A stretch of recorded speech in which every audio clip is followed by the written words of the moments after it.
Hey everyone, and welcome back to the United Star. I am Atanu Vadva, and I am joined by Rishabh, who's an avid Manchester United fan. He follows the academy as well. And today we'll be doing the academy review of the match day two. So, first of all, I'll tell you the results that had happened. Manchester United under 23s played Chelsea under 23s at the Stamford Bridge in the Premier League 2. And they scored late winner, and we salvaged a 1-1 draw. And for the under 18s, Manchester United under 18s lost 5-0 to Liverpool under 18s. So there's a new coach, many young players, so we shouldn't be disheartened much. So Rishabh, let's talk about the under 23s game. First experience of the under 23s playing in front of a crowd at Stamford Bridge after a long time. And we had a good looking side. We have Delon Hoogover, we had Shola Shoretire, we had Charlie McNeil, Demani Mellor, and Levitt, as I think Levitt also played in the midfield, if I'm not wrong. Uh, Garnacho came off the bench, if I'm not wrong, and we had Alvaro Fernandez who scored the brilliant left-footed kick. So, Rishabh, what were your thoughts about the game? Yeah, at the early stage of the game, it was us creating most of the chances. And when if you saw the game in the first half, and you would have thought that United would win comfortably, but then obviously there was a penalty that Chelsea were awarded a penalty, and then the game turned from there. But luckily, Alvaro Fernandez scored a brilliant goal, and from a left back, that was a pretty good dribble and finish. So obviously that's a huge positive to take. And another reason why you can't read too much into the under 23s is, as we said, that Garnacho, who played, and Hugworth and Charlie McNeil and all those boys are just transitioning from the under 18s right now. So obviously it'll take them time to settle in, and it doesn't matter if we have some bad results, because at the end of the day, it's all about the individual development of players there. Yeah, definitely. I think last week we did a video with Sid, and in that also we talked about that results don't matter as long as the academy is developing the players and the players are improving. So let's just talk about Alvaro Fernandez. I remember last time we did a video, we talked so highly of him, and he's really doing well. I think he needs to improve his defensive side of the game, but the attacking side of his game is perfect. I mean, the way he was linking up with Demani Mellor, Hugeworth, and Shore Tire was amazing. I'll talk about the starting 11, which was on paper. I know in during the game the players interchanged their positions. So Mate Kovar started in goal. Left back was Alvaro Fernandez. Centre backs were, if I'm not wrong, Hartley and Olevu. And Charlie Wellens was on the right back position. We had Charlie Savage, Martin Swidiski, Hugeworth on the left wing, Shoretire on the right wing, Demani Mellor second striker, and Charlie McNeil striker. So, Rishabh, let's just talk about Alvaro Fernandez and then we'll talk about Demani Mellor. Yeah, Alvaro Fernandez, as you said, he needs to improve his defensive side. But as a lot of, like a lot of young fullbacks these days, their focus in the early years is usually the attacking play. And it's a very well-known fact that it's very rare to have a defensive maturity at such a young age, and that comes over time. And no matter how mature defensively or how good defensively you are, at academy level or at underage levels, it's always different gravy at the top flight. And the only way is experience. And obviously, if he develops the base of his game in the academy, properly, and then when he comes to the senior team, it shouldn't be a problem for him to slowly pick up the pace of the game and the positioning and the whole defensive side of it. Yeah, definitely. I think you're right that right now the focus is towards more attacking football. And yeah, I mean, with he's still young, he'll take some time to develop more. And I mean, if I look at the starting 11, I can see many players who are prospects for the first team. Maybe in the coming years, maybe they'll play a game or maybe they'll cement their place. But on top of that list, Alvaro Fernandez has to be there. He's really playing well, and I think he can captain the under 23 side whenever the regular captains aren't there. So moving from Alvaro Fernandez to Demani Melo coming after a long spell on the sidelines due to an injury, due to a knee injury, and I think I said it in the last video with Sid as well, which we did last week, that if Demani Melo wasn't injured, we might have seen him in the first team in place of Elanga, or maybe with Anthony Elanga, because Demani Melo is also a good player, but injury, of course, injuries are never good for any player. So in the last game also, he had that intent of going into the opposition box and creating spaces for his teammates, and he also captained the side. So what are your thoughts about Demani Miller, and what are your expectations from him in the season? Yeah, Demani Miller, obviously, a lot of people overlook the fact that he has already made his first team debut for United, coming on against Lask. And obviously, that game was a disappointment and we lost and all that. But at the end of the day, the main objective of that game was to give time to the youngsters and sort of the fringe players. And because of the loss, it gets overlooked that he also played in that game. The ACL injury that he suffered was a huge blow, as it is for any footballer. We see, top flight seasoned pros, when they suffer ACL injuries, how difficult it is for their rehabs. And uh, a lot of pundits who are former players have always said that ACL injuries are always one of the worst to recover from. And huge credit to him that he's worked hard and got back to playing football now. And it's just now to get back to his old levels and just keep on improving. And let's see if he gets his first team chances like the others in his batch got. Yeah, definitely. So moving from the under 23s to under 18s, under 18s, obviously they have appointed a new coach in Travis Pinion, and there are several under 16 players who have made the transition into the under 18s team, and it'll take them some time. But two consecutive losses, we have to talk about the losses. First loss was against Manchester City, which we already discussed in the last video, and this time I think the last loss was against City, yes, City, and this time it was against Liverpool under 18s, who obviously have a good side.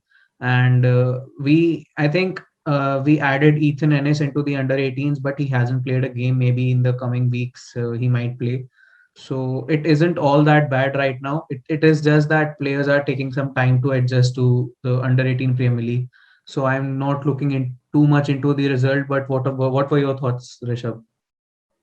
Yeah, obviously comparing the games, we lost against City and we lost against Liverpool, but the major difference between our underage sides and their underage sides is a lot of our under 23 players are now in the first team or training with the first team, and a lot of them are going out on loan. But when you look at Manchester City, you look at Liverpool, and how many academy players do they have near the first team? How many players have they sent out on loan? Not at like there's not many of them. And City had players from their under 23s impressing in preseason, but they didn't get a chance in the first team, and now they're playing under 23 football. But for us, it was different because when obviously Elanga impressed in preseason, it was kind of established that he will now be a part of the first team squad. But if that hadn't happened, and if we had done something that City and Liverpool are doing, probably Elanga would have been in the under 23 still, and Hugwa for somebody would have been in the under 18s right now, which would obviously bolster the side. So their defeats aren't something to be concerned about, or something to say that this age group does not have any promising players. Also, defensively, they lost uh, obviously their centre backs to the under 23s because Mengi is supposed to go out on loan now, and Wilfish has already gone on loan. Who are the under 23 centre backs? Deshaun So Bernard, Will all Fish, everybody is yeah, all gone those out on players. loan. So all this, a lot of transition, and the under 18s have a new coach as well. So because of all this, it'll be hard. I don't think we'll have a season like we had last season. Finishing second in the under 18 Premier League. Also, they've lost the goals in Charlie McNeil, who is now almost like an established under 23 player. So it's not too much to read into. Let's just see how they do this season, and we can look back at the end and see if whether they should have done better, or whether they did well enough for what they had. Yeah, definitely. I think you are right in saying that, because United have a policy of sending young prospects from the under 23s out on loan, the under 18s have to come into their place and, try to play in the Premier League too. So obviously, the experience in the under 18s won't be there. And I think slowly, steadily, we'll be back. And we'll be, the under 18s will come back. And of course, we won't have that firepower ahead because Charlie McNeil has moved into the under 23 side, but maybe Ethan Ennis goes. Maybe Ethan Ennis has a season like Charlie McNeil this season. But yes, the development of players is should be the utmost importance. So, like you said, that we have sent out players on loan. I'll try to list down the players who have gone out on loan again. Tahit Chong is at Birmingham City. Nathan Bishop is at Mansfield Town. Ethan Lade is at Swansea City. Will Fish is at Stockport County. Ethan Galbraith has joined Doncaster Rovers. Deshaun Bernard has joined Hull City. Brandon Williams very recently joined Norwich City. Dylan Levitt is at Dundee United, if I'm not wrong. And James Garner, Nottingham Forest, back to Nottingham Forest under Chris Hughton. So, Rishabh, I want to talk about James Garner. And do you think it was the right decision for him to join Nottingham? Because obviously he wanted to join Nottingham Forest. Yeah, when it's always a positive when a player is going out on loan and you already know that he has the manager's trust. Because we saw what happened with him at Watford last season, where he was on the fringes with their old manager, and when Cisco Munoz came in, he just completely alienated Garner, and that's why we had to recall him and then send him to Nottingham Forest. But Chris Hughton rates him highly, and he has the manager's belief, and that is always a very big factor in terms of a player's confidence as well, because you know that your manager trusts in you to an extent that he plays you in almost every game, and that is definitely a huge boost for a young player who's trying to make it in the big leagues. Yeah, definitely. I think James Garner, for from what we had talked about last season, I wanted him to go out on loan to a Premier League side. But if James Garner's decision was to join Nottingham Forest back on loan, then I think you've got to respect that. And I'm really happy that he signed a new contract extension because reports were coming in that he might leave permanently. He might join Sheffield United or some low level Premier League club. But I think it is nice that he's gone out on loan and has signed a new contract as well. So, do you see him coming into the first team? Like, do you expect him to come into the first team next season?